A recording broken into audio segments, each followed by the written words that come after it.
And welcome. You are watching Jumpstart India, our new E-Conclave series. Over the past several weeks, India Today has brought you insights from top global public health experts on the fight against the coronavirus. Now, after a month of being in lockdown, we need to start fighting the economic virus on a war footing.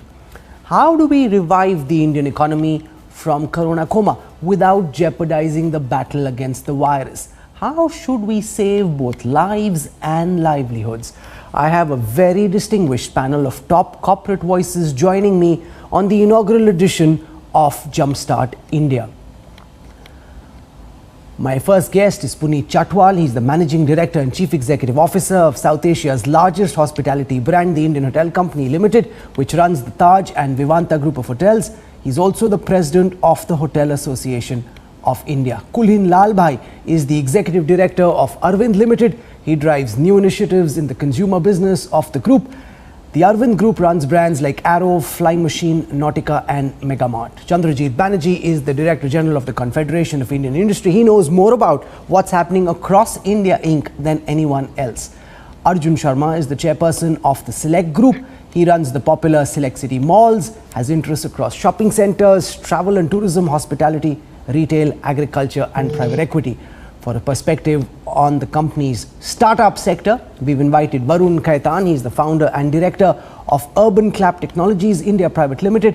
Urban Clap is a home services company. So welcome to all our guests. I want to start by asking Puneet Chhatwal about the hospitality sector, because this is one sector that's been deeply disrupted by the coronavirus. Bookings down to almost zero. How bad are things at this moment, Mr. Chhatwal? And post the 3rd of May, when lockdown 2.0 gets over, what do you think can be the roadmap to try to ventilate the hospitality sector? Thank you. I think, as you rightly said, is one of the worst impacted sectors beside the aviation is the hotel industry. And with air traffic being shut down, with trains being shut down, with highways not working, with a complete lockdown, there is no way for guests to come in and go out.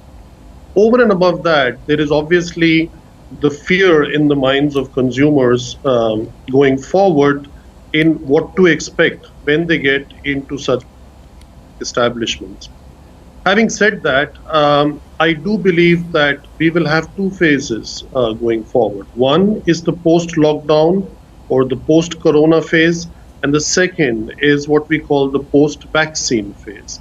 I think the post-vaccine phase will bring us to the new normal very, very rapidly. And there will be less fear, there will be less anxiety. And I think a lot of the business will come back to what we call the new normal, while everything will not be the same. What do you think the new normal will look like? Because a lot of the hospitality bookings come from the MICE vertical, which is meetings, incentives, conferences, exhibitions. A lot of people, as they've stayed home this month, may have come to the conclusion we actually don't need to travel. We don't even know if it's safe to travel. There's definitely no need to go to a big gathering in a hotel. Do you think all of that could impact the speed at which the hospitality sector is able to bounce back, Mr. Chhatwal? Absolutely. In the next 6 to 12 months, for sure, that will have a major impact on how we bounce back. But interestingly, I heard a presentation of BCG today, Boston Consulting Group, and they came up with a very nice, analogy, which I would like to share, which is called the ABC of consumers, in which they say the attitude is what they believe. Today, what they believe is everything is, a question mark. It's a high risk. The second is behavior, which is what they do. And what they do is try to feel as secure as possible, and going forward, try to experiment new things and see for the consumption in what they buy. And that buying behavior will see a certain change, but it's not like nothing changed in the last 10, 15 years, as if the change is only going to come in the next 10 to 15 months. I do believe that we will have the MICE. I do believe we'll have the wedding sector come back.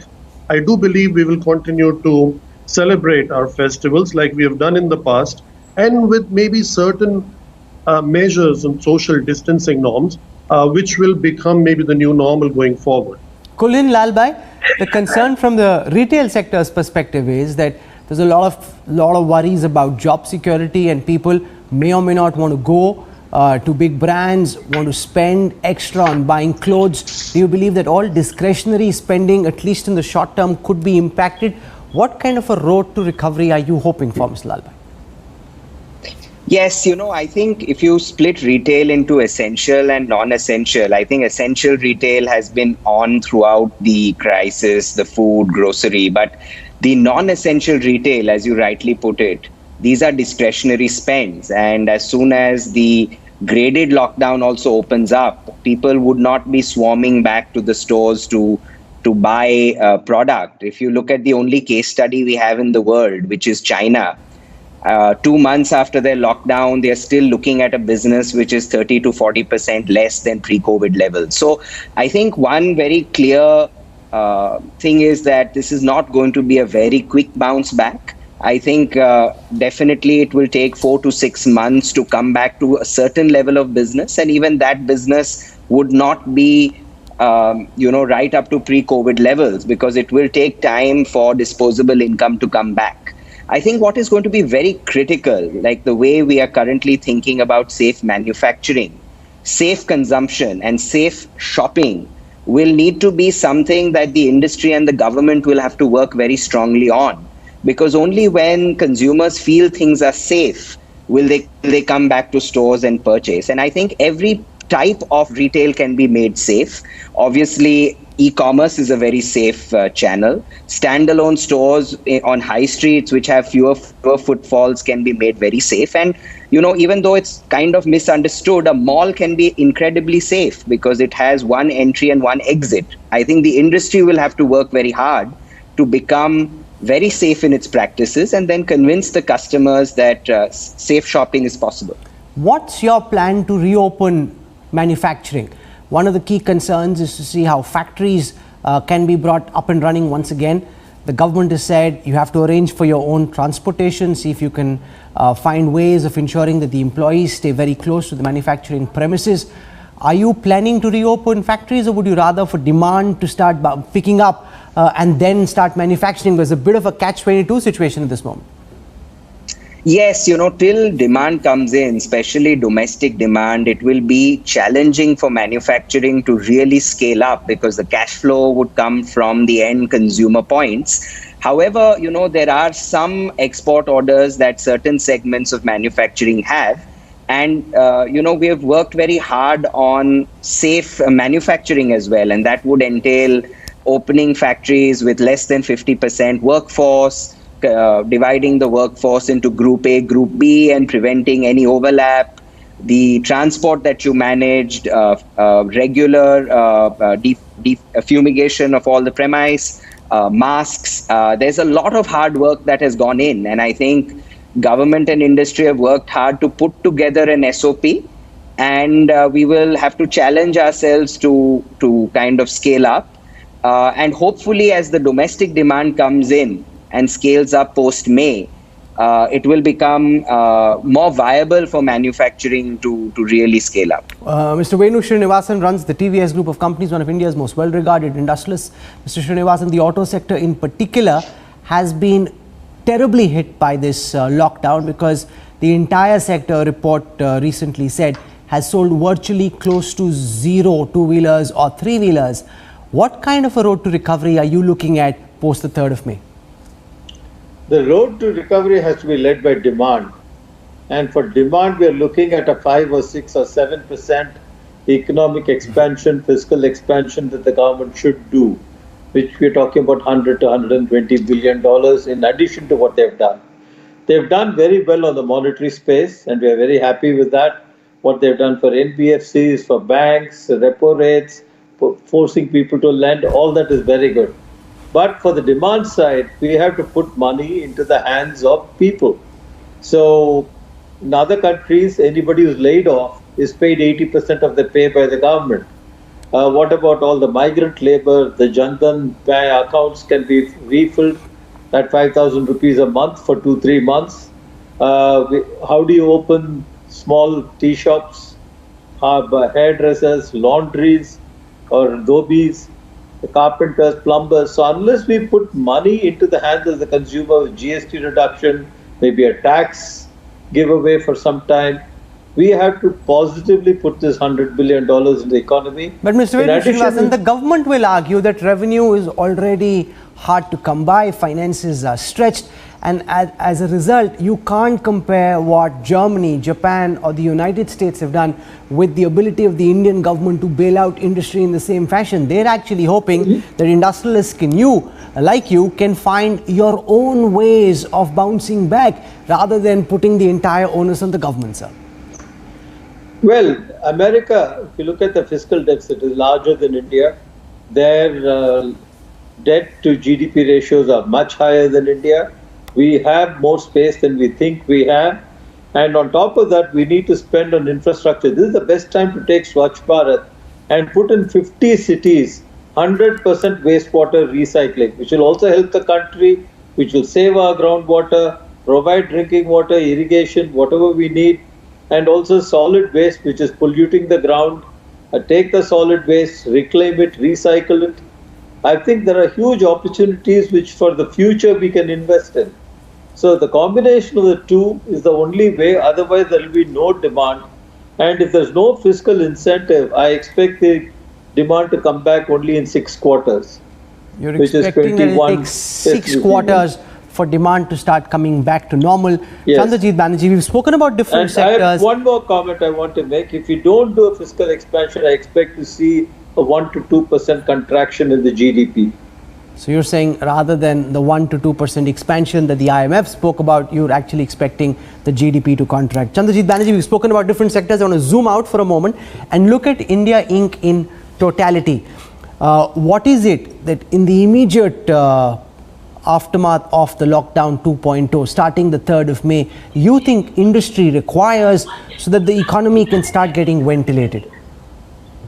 So, having taken leadership, global leadership in terms of being able to handle COVID pretty well, and I think India stands very tall in terms of the way it has been able to handle so far. We really need to focus now on livelihood side, very, very important. And post the 3rd of May, one would need to see a strong focus towards more economic activities being facilitated, and we need to see the exit from the lockdown to be a little bit more aggressive across. More definition, more facilitation, definition in terms of what would be a red zone like, what it would mean, how we can allow more transportation taking place. You see, you cannot open up if your supply chain is just 95% fine. You can open up if your supply chain is 100% fine.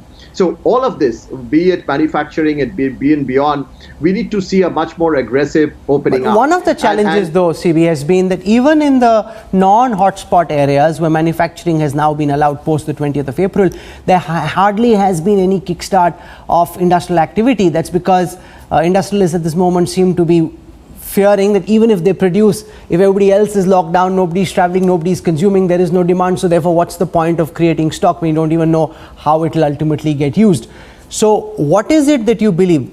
Fixing supply chains is one part of the problem. What is it that you believe needs to be done to ensure that industries actually start manufacturing once again and employees get back to work? So very important, of course, the supply chain. And number two, you need to open up stores. You need to see more and more so that there could be an outlet. So there's no point if the dealers don't open up, and you cannot just stockpile by manufacturing. So you need to see dealers opening up. So you need to see that chain also opening up so that there is demand. So aggressively, we also need to see, before I come to the package, there is one more point that I would like to see in is the way we are really interpreting our MHA guidelines, the MHA clarifications that come out every day.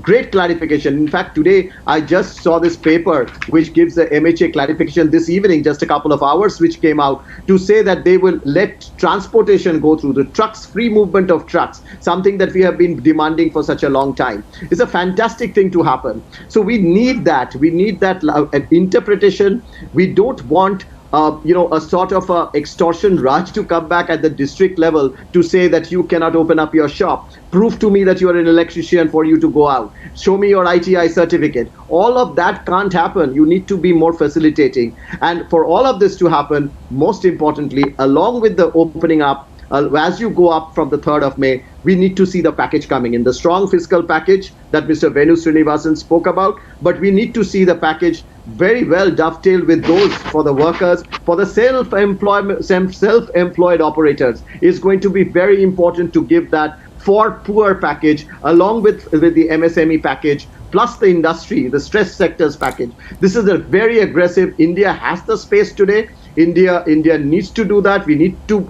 This is the right time really to look hard on the FRPM and move out and to see and as Mr. Srinivasan mentioned, the debt to GDP ratio, India stands such the entire world, if you really look at, is looking up to India to give that space. And there is so much of potential, not just us opening up. There are companies waiting to come into India. There are other companies wanting to relocate. So our strategies would need to be very, very aggressively working towards this. So we'll build on some of the points that you've made. One of the things you said is that stores need to open. And the one man who knows how stores run, especially in malls, is Arjun Sharma, chairperson of the Select Group. Now, you run the Select City Mall amongst various other such real estate projects.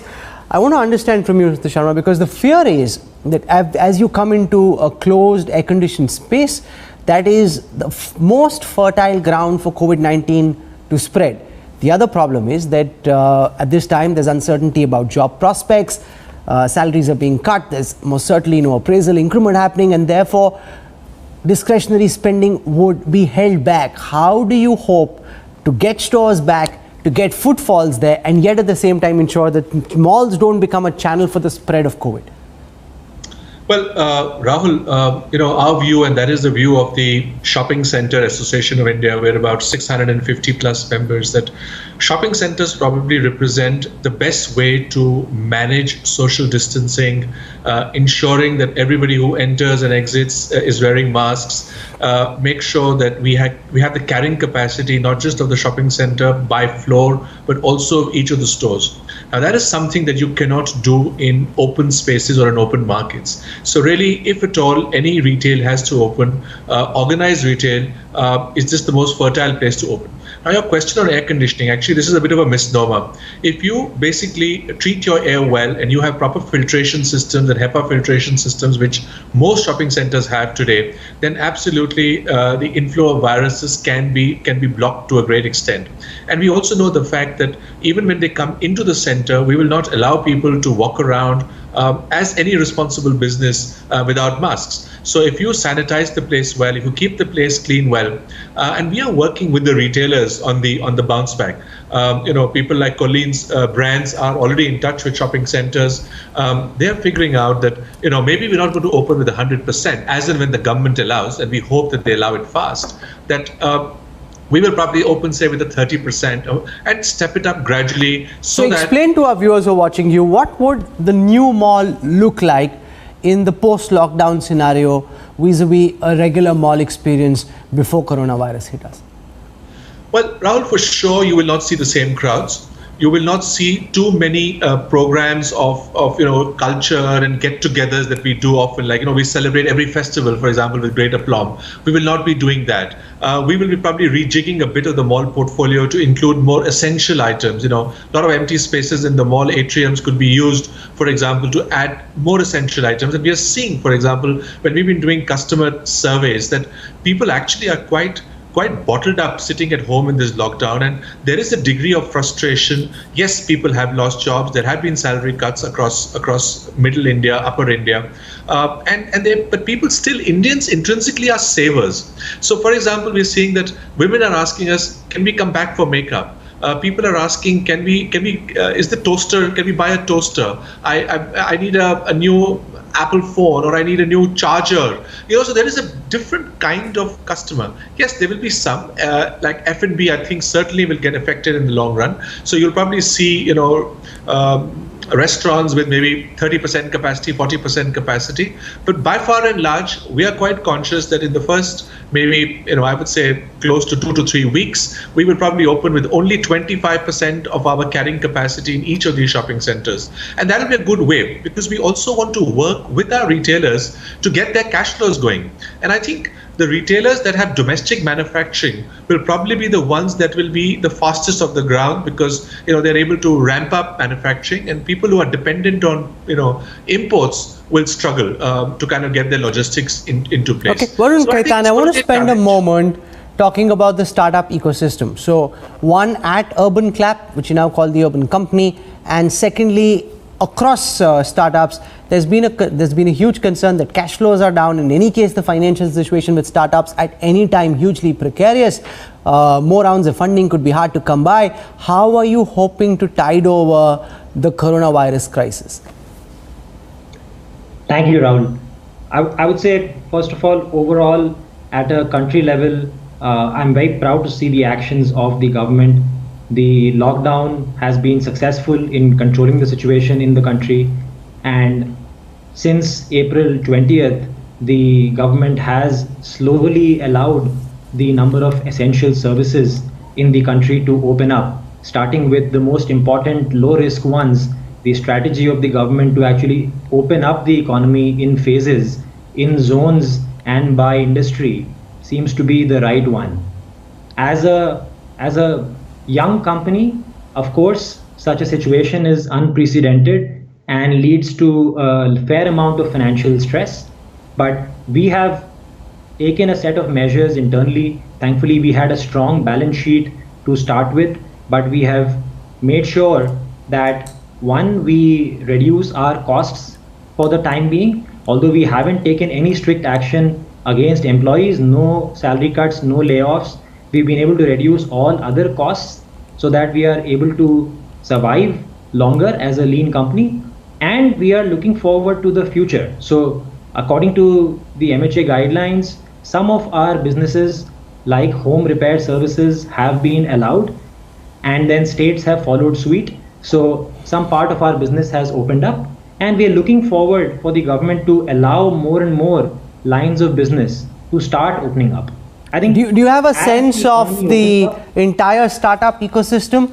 How many of the startups do you think will survive this crisis, and how many are you afraid may go under?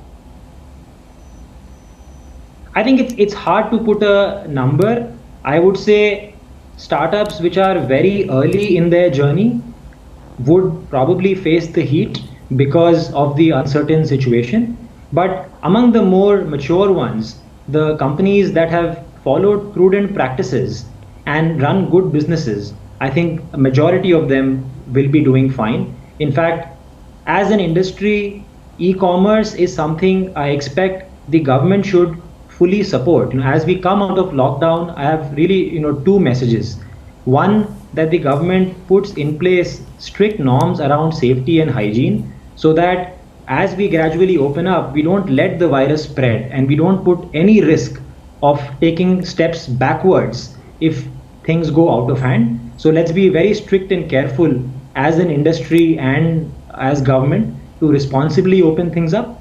And second, my point would be that the government should encourage e-commerce and home delivery of products as well as services. Okay. Because e-commerce overall reduces the number of contacts, enables distancing. One can ensure safety practices like masks, gloves, enforcement of containment zones. All of this is actually happening. And we can even ensure contactless services, contactless payments. So many advantages to e-commerce. I think e-commerce should be promoted. And even I would say the traditional industries should be encouraged to partner with e-commerce companies, even bringing the shops and stores to be doing home delivery, to be adopting technology as a means of creating a safe environment. Okay, so the challenge, remember, is twofold. One is to save companies and ensure that they don't go under. The other is to save jobs and to save lives. So how do you balance these challenges, lives and livelihoods? Save lives, save livelihoods, both at the same time. We have a first-rate panel providing some very sharp insights based on their own individual experiences. I will continue this inaugural conversation around jumpstarting the Indian economy. This is an E-Conclave special you're watching on India Today. We'll return on the other side of a very quick break. Stay with us.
Kunal, ready, right?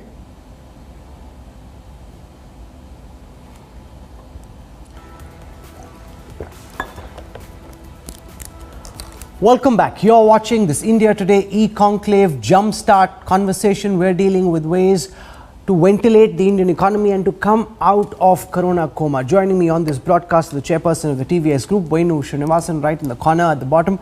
Also with us on this broadcast, Kulin Lalbhai, Executive Director of the Arvind Group. Puneet Chatwal is the Managing Director and Chief Executive of the Indian Hotels, the Taj Group of Hotels. Varun Khaitan is the co-founder of Urban Clap. Chandrajit Banerjee runs the Confederation of Indian Industry. And Arjun Sharma is the chairperson of the Select Group, the Select City Malls. So I want to now deal for a moment, Mr. Srinivasan, with lives versus livelihoods. Let's deal with livelihoods, because the International Labour Organization, the ILO, has projected that up to 50% of the world's jobs are in jeopardy. That's the ILO report that came out. How are you dealing with the issue of job losses? Have there been job losses at TVS? The sector, the government has said don't downsize at this moment. We know though that across several, especially smaller and medium companies, there have been a lot of job losses. How can we mitigate this and ensure that there is as less blood on the factory floor as is possible? Well, OEMs like us and large groups will not lay off anybody or cut salaries of union staff. And it may also apply to next level large tier one suppliers like TVS or Bosch or Bharat Forge.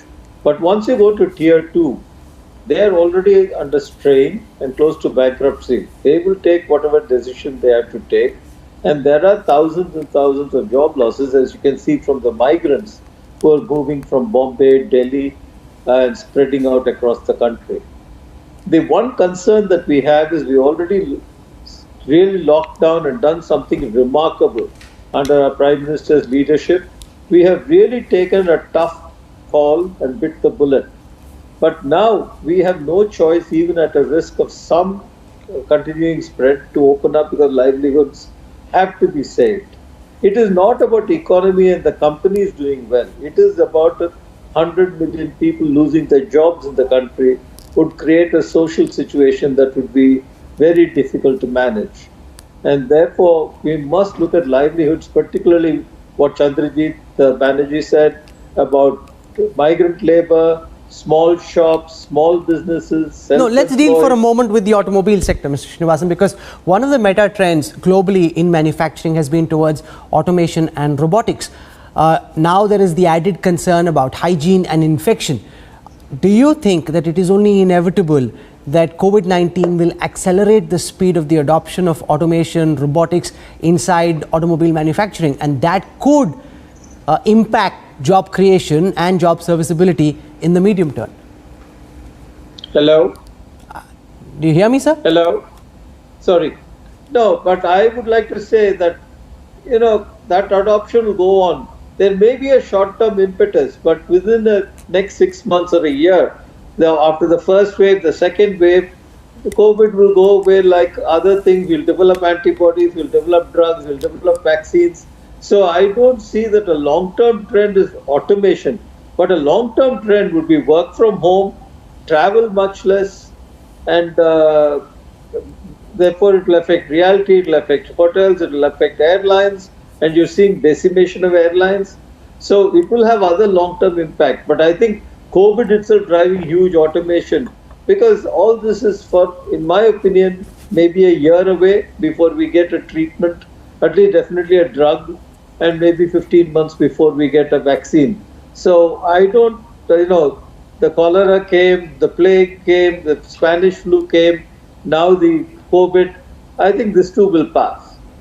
Mr. Chatwal, the hospitality sector has never dealt with a situation like this. Whether it was SARS, Gulf War, 9/11, there have been crises in the hospitality sector, but never anything of this magnitude. Now, the hospitality sector is also one of India's biggest employers, with about 43 million people employed. It's 9.2% of India's GDP. How are you looking at the issue of job losses, especially outside the big chains in the smaller hotels, smaller restaurants? How concerned are you?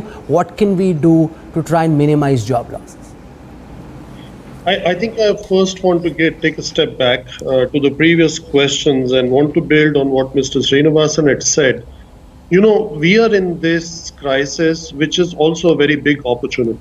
Every crisis also creates opportunities, and it is not just the pitfalls that come with it. So firstly, I think we have demonstrated a huge amount of solidarity in the last 5 weeks.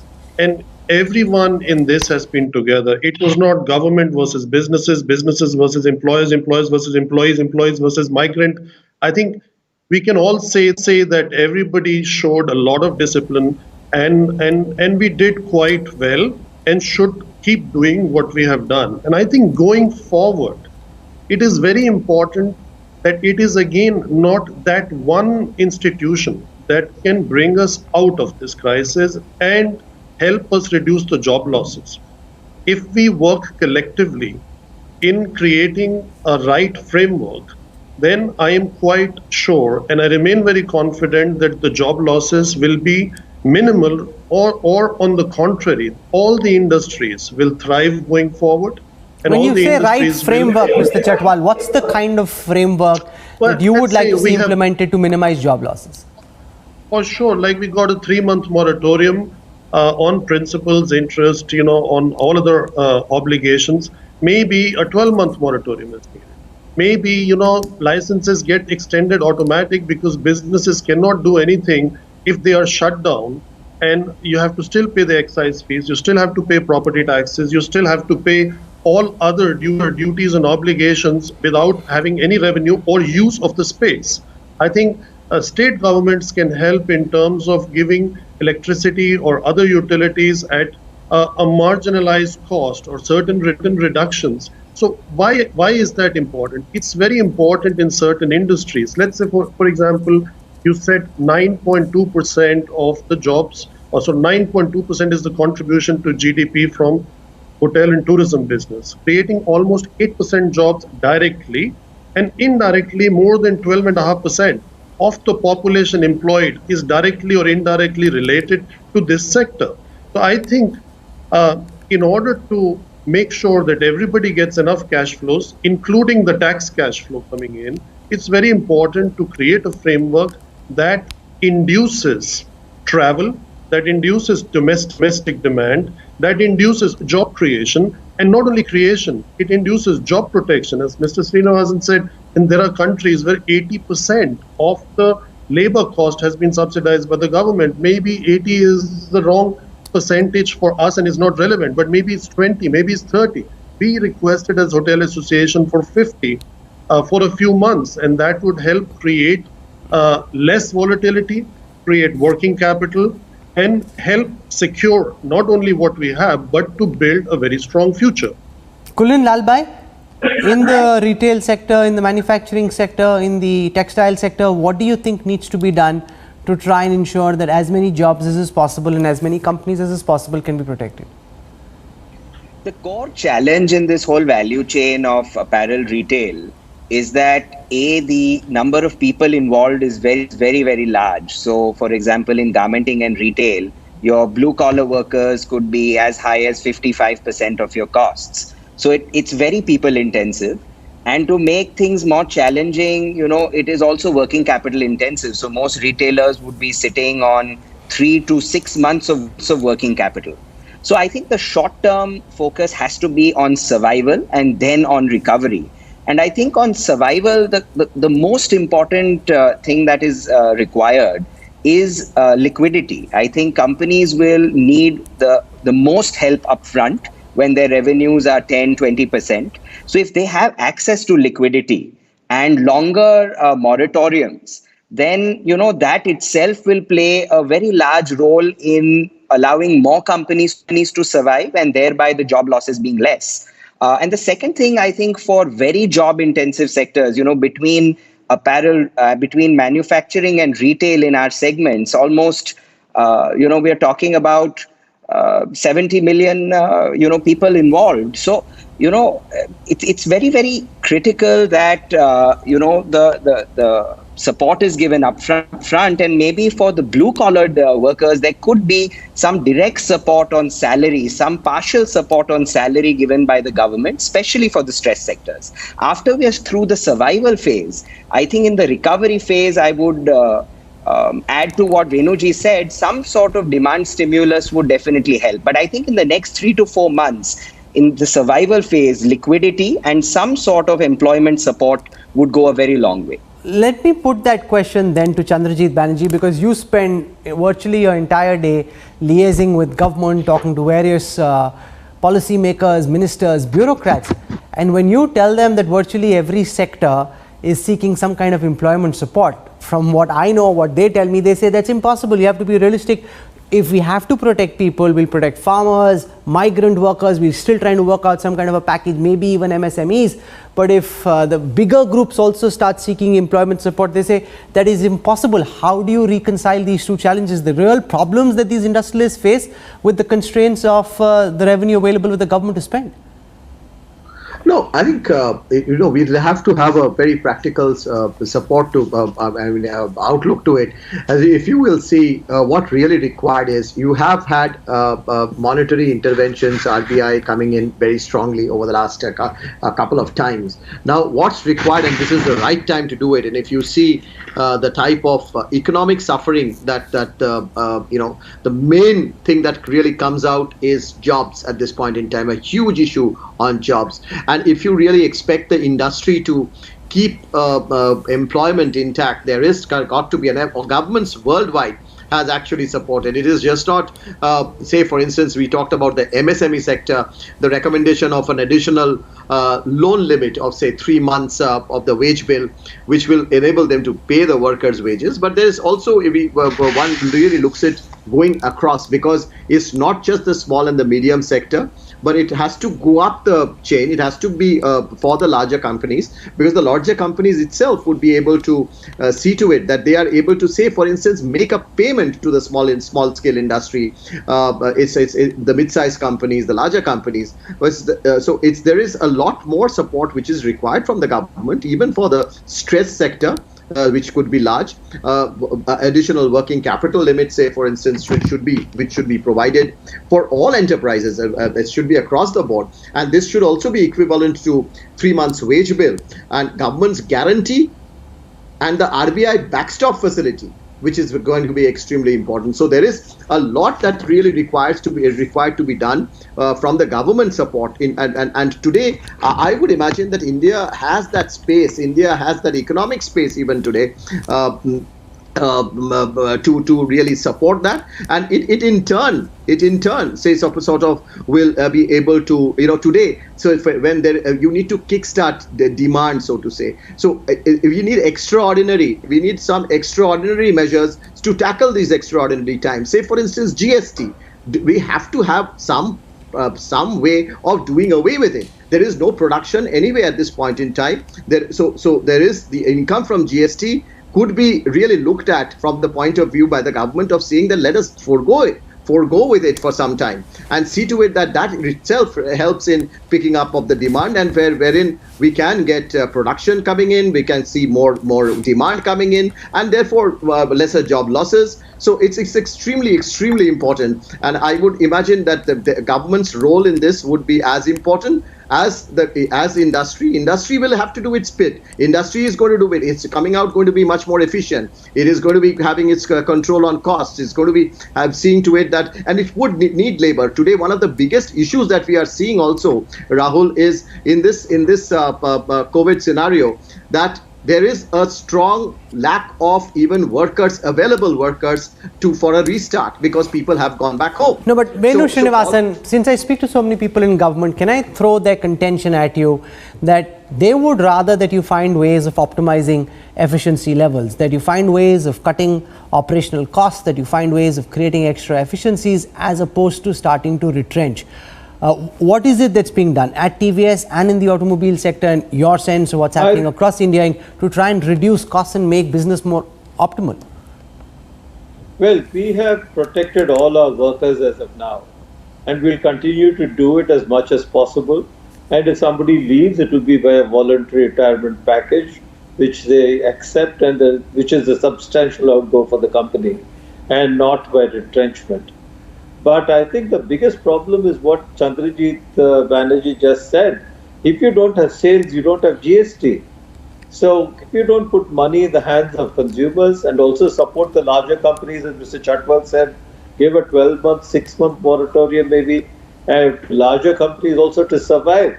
Otherwise, if you have massive bankruptcies and job losses, how are we going to manage?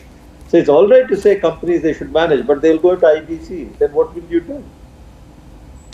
Okay. Arjun Sharma, while it's been said to all malls that don't retrench, what we know has happened anecdotally is that a lot of employees have been told not to come. They're not being paid. Whether they still have a job or not is uncertain, but they definitely aren't being paid salaries. A lot of them are in the semi-organized kind of sector.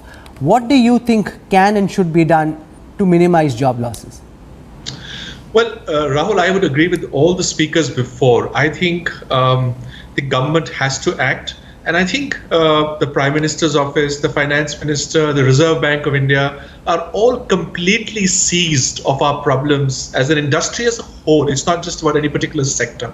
And I'm sure they will come out with packages. And I think, for example, we saw the LTRO window of 50,000 crores. I think we need something like 10 lakh crores. Now, you give an example that, look, we don't have the funds and maybe the Western world can do it. But do you know that in a country like Bangladesh, which is heavily textile oriented, export oriented, the government has given already a bailout package and low interest loans of 2% to all the exporters. So if small countries like that can do it, why is it that we would shirk away? And I'm very confident that, with people like CB of CII on the job, they have represented very hard and they have represented in a very compelling manner to the government that this is now about survival. When it comes to jobs, I think the industry, the state governments and the center has to work together. Now, there are funds with the ESI, there are funds with PF, there are funds that we have. Now, if we have to, as a private sector, bear the entire cost, that is very unfair. But we all have to work together. Now, the problem is not really so much with the large companies. The large companies are all being very responsible, as Mr. Srinivasan said. Our problem is the unorganized sector, the smaller, the MSMEs, which comprise the majority of India. So whether it's travel, tourism, hospitality, retail, the Kinara shop, everybody is affected. So I think if we don't find a solution to this problem in the next 30 days, there is going to be a social unrest in this society and the economy, which is far worse than COVID-19. So I think the government is in a precarious position. They have to make those choices. And I think the mandarins who are sitting in the Reserve Bank of India, Finance Ministry, the Prime Minister, they're all aware of this, and I'm very confident they'll come out with something. I'm completely confident we'll have a package for sure. Kulin Albai, on the issue of trying to cut costs, operational costs, so that it doesn't lead to retrenchment and job losses, can you explain what you're doing and what you see the sector do to try and make businesses more efficient in the way that they operate? Yes, I think, everyone will try and find some way to go through this phase. For example, the garment sector is incredibly high on its fixed costs on people. So one reinvention the garment sector has done in India, and this has been amazing to be a part of, is that everyone is pivoting to creating PPEs and bodysuits. And a lot of responsible manufacturers were able to work together with the government. And in a period of 30 days, we could create an entire supply chain. And today, we will reach an area where India will be possibly self-sufficient by mid-May. And it could become an industry which could export to the world thereafter. So I think whilst there will definitely be a need to become very efficient on costs, and that will mean removing all inefficiencies from the system, that in itself may not suffice. Each business model will have to innovate so that even through the worst period of the crisis, there could be some revenue coming in. For example, in retail, stores will need to augment in-store revenue with omni-channel revenue. In Europe today, when stores are reopening, almost half of their revenue is coming from servicing online orders. And I see this as the future in India for the next 4 months. So I don't think for certain sectors, it will be possible to just survive through the cost side of the equation. You will have to pivot the business model and innovate to survive. No, but one of the things that Varun Khaitan said, that you have to encourage e-commerce. Now, we saw when the government came out with a new norm that e-commerce could be started in a limited fashion. There was a big backlash from the retail sector saying that this will finish off our businesses. These are all the Amazons and the Flipkarts of the world. This is be Swadeshi or a Swadeshi government, and the government came under so much pressure that they had to go back. So how do you look at this whole business and the whole idea of encouraging e-commerce, which can be a safe way of delivering products to people's home, but of course then the retail sector, the physical retail sector, will take a hit? The future of the world is omni-channel. I think anyone staying with the older model of saying there's physical retail and e-commerce and they will clash, I think that model is outdated. I think inventory has to be seamless between both channels, and so do customers. So as the industry evolves and becomes more sophisticated, I am a big believer that everyone will embrace omni-channel commerce, and that's the way to survive in the post-COVID world. So yes, there are various interests in India. There are various stakeholders involved. But I think I'm very convinced that safe shopping will have to be an omni-channel world where offline inventory also becomes online, so that stakeholders on both sides of the equation can continue to scale up their businesses in a safe way. Okay. Varun Khaitan, in the startup sector, where in any case funding is precarious at the best of times, How are you grappling with the issue of job losses and preventing them? Yeah. Rahul, I would look at it in two ways. One is, like you said, making the business more efficient and lean and looking at costs which are unnecessary. That helps you to some extent extend runways. I think the larger respite can only come when revenues start coming. So one aspect is businesses reopening. Startups here, have the edge of doing innovative things to make their core business seem more safer to the customers. For instance, we are doing a lot of things with technology as well as protective equipment to show to customers that we are following strict safety protocols and they can book home services without worrying about health and COVID concerns. I think that's one area where businesses can innovate and startups are innovating. No, but there's a problem there, right? Let's assume I want to call somebody from Urban-Clave for any particular servicing. I don't know who this person is. I don't know what kind of sanitation and hygiene he's maintained. I don't know whether he has COVID or not. And I'd be very concerned even if that idea crossed my head. Let's assume summer's here and you want to get your air conditioners serviced and operational. And you thought, okay, let's order in from Urban-Clave. But you'd be very worried about doing that. That's a reality. That's a very fair question, Rahul. That is why we have taken a whole set of very strict safety measures which we show on our mobile app. And in fact, in cities where our home services have been allowed, demand has very successfully bounced back. So some of the things we are doing is we are doing everyday temperature checks of our service professionals, which we show to the customers. We are religiously enforcing the government Arogya Setu app so that professionals only coming from safe areas are coming to provide services. And there is mandatory use of protective equipment, which we audit through selfies and cameras. We are doing contactless services and contactless payments. And all of this is giving the users confidence that they can avail home repair services without worrying about the risk of corona.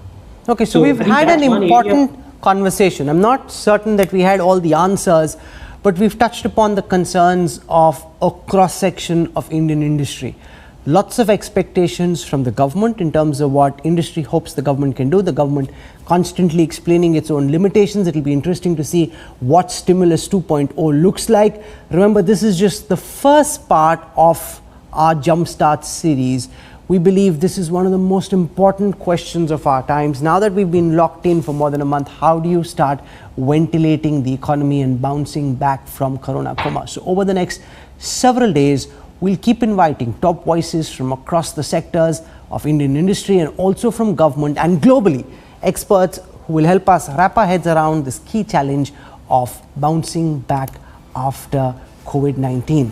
Venu Srinivasan, Chandrajit Banerjee, Kulin Lalbai, Arjun Sharma, Puneet Chatwal, Varun Khaitan for taking out time and for sharing your insights on what you believe is being done and needs to be done to take this economic virus down. I want to thank you. We'll have more for you in the second edition of Jumpstart India. I hope you enjoyed this broadcast. We have a lot more for you coming up on the other side. Stay with us. I'll be back with the news track.